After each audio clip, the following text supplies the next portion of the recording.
Louange à Allah, Seigneur des mondes, il nous a accompli de nombreux bienfaits. Et il nous a accordé ces bienfaits apparents et cachés. J'atteste qu'il n'y a aucune divinité digne d'être adorée en dehors d'Allah, seul, sans associé. J'atteste également que notre prophète Muhammad sallallahu alayhi wa sallam est son serviteur et son messager. Et les prières et la paix et les bénédictions d'Allah soient sur lui, sur sa famille et sur tous ses compagnons. Ceci dit, ô serviteur d'Allah, tout d'abord, notre sermon d'aujourd'hui, c'est sur les bienfaisances de la nourriture et de la boisson. Ceci dit, ô serviteur d'Allah, je vous recommande ainsi qu'à moi-même de craindre Allah. La piété envers Allah est la voie du succès et du salut. Ô musulmans, parmi les grands bienfaits qu'Allah a accordés à ses serviteurs figure la nourriture et la boisson. Allah, exalté soit-il, dit: ô homme, mangez de ce qui est licite et bon sur la terre. Surat Al-Baqarah, verset 168. L'islam a enseigné des règles de bienséance concernant la nourriture et la boisson. Le musulman ne mange donc pas et ne boit pas comme il le souhaite, mais il respecte les bonnes manières enseignées par l'islam. Premièrement, prononcer le nom d'Allah avant de manger. Le musulman dit Bismillah avant de commencer à manger.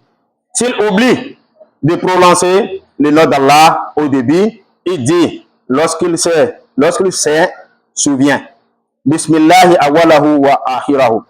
Au nom d'Allah au début et la fin. Le prophète sallallahu alayhi wa sallam a dit à un jeune garçon: oh jeune garçon, prononce le nom d'Allah, mange avec ta main droite et mange de ce qui est devant toi.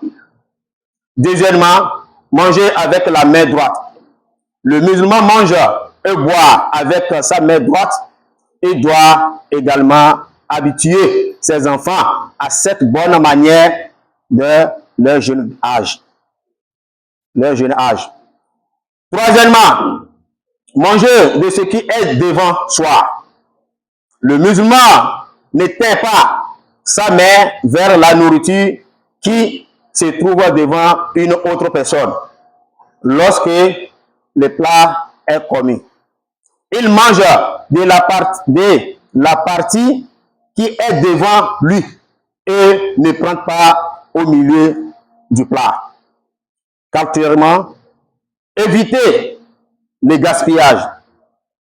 Allah exalté soit-il dit: mangez et buvez, mais ne gaspillez pas, car il n'aime pas ceux qui commettent des excès.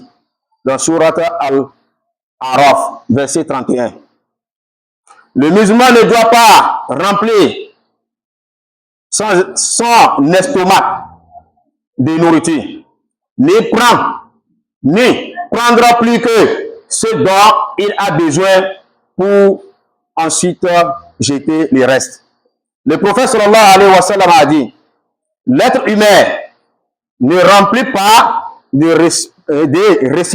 récipients pire que son ventre.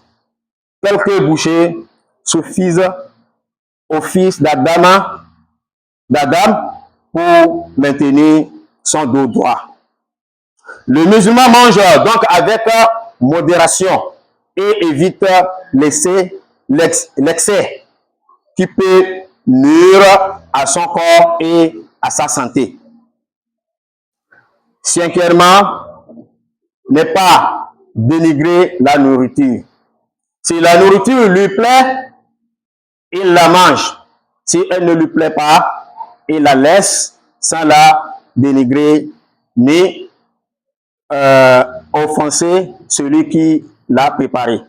Le prophète sallallahu alayhi wa sallam ne critiquèrent jamais une nourriture, lorsqu'elle lui plaisait, lui plaisait, il en mangeait.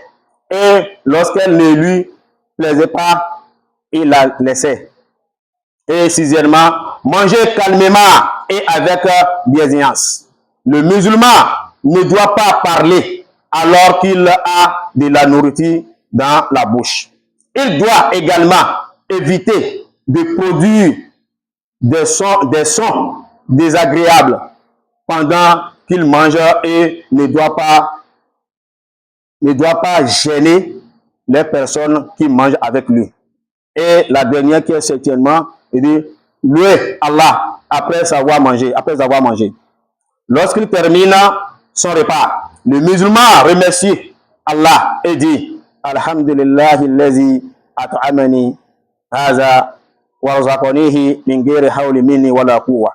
Ça veut dire quoi? Louange à Allah qui m'a nourri de cette nourriture et me l'a accordé sans force ni pouvoir de ma part. Serviteur d'Allah. La nourriture, c'est un bienfait d'Allah. Remercier pour ces bienfaits et consiste à reconnaître sa faveur, à utiliser ses bienfaits dans son obéissance et à ne pas les gaspiller ni en faire mauvais usage. Voici notre fin de sermon d'aujourd'hui. Que Dieu apporte ça pour nous et que Dieu nous aide à le faire comme il le faut et que Dieu mette al-barka dans notre nourriture et notre va-et-vient, que Dieu mette al-barka dedans. Et notre pays, Togo, que Dieu mette al-barka dedans. Et que Dieu nous facilite la tâche et que Dieu aide aussi nos autorités au Togo et que Dieu mette al-barka dans notre quartier aussi, mais et dans tous les quartiers aussi. Et il est bien maou, moi on est basso al-barka do miabe yikudo bobo, miabe doa moi on est basso al-barka do menami. Et miabe viwa que mi le dit miabe do l'islam de mondial moi on est bakudo mianti. Et miabe jila ochan moi on est bakudo mianti. Miabe ababa de l'islam mia moi on banane bani balo. Miabe ba le dunia miabe le akhia. La ilaha illallah bien comme il ne que mi le biona miabe mosquée toi on est bané abdi dinami et miache que mi le souhaiter le kebe mosquée moi on est bakudo mianti. Mani bakudo mianti so yedia mi le de kukunami wallahi o so fativa na mi ekme vide ni ko be tifia mi les gens ventilo mi les gens qui ont et diacha na mi abe viol sukura neneke e mi le difficile bila ne mi wo mani bakudo mianti ni mani ba so kenklen kudo yaya do mi abe yodo me e ne mi yadua e ne mi le yodo mi albarka be yaya alo aljanna be aya ni ba no kudo mi le yodo me e mi ami me kuko ke ojua mani ba yawo mani ba so bi lu bon so ke o et mi a chanté ngo mi adua mo ni ba so mi abi ruven so kemi ye ne ba ho mi abi subo kemi le wa patalo allahumma aizal isra al muslimin wa adil shirk wal mushrikin wa damir a'daka a'daha din اللهم ربنا انك جامع الناس ليوم لا ريب فيه ان الله لا يخلف الميعاد ان الله يأمر بالثلاث إن الله يأمر بالثلاث وينهى عن الثلاث إن الله يأمر بالعدل والإحسان وإيتاء ذي القربى وينهى عن الفحشاء والمنكر والبغي يعظكم لعلكم تذكرون اللهم ربنا آتنا من لدنك الرحمة وهيئ لنا من أمرنا رشدا اللهم ربنا إنا نسألك علما نافعا ورزقا واسعا حلالا طيبا مباركا فيه وقلبا خاشعا وعملا متقبلا برحمتك يا أرحم الراحمين وصلى الله على سيدنا محمد وعلى آله وأصحابه وسلم تسليما كثيرا سبحان ربك رب العزة عما يصفون والسلام على المرسلين والحمد لله رب العالمين قوموا إلى صلاتكم يرحمني وإياكم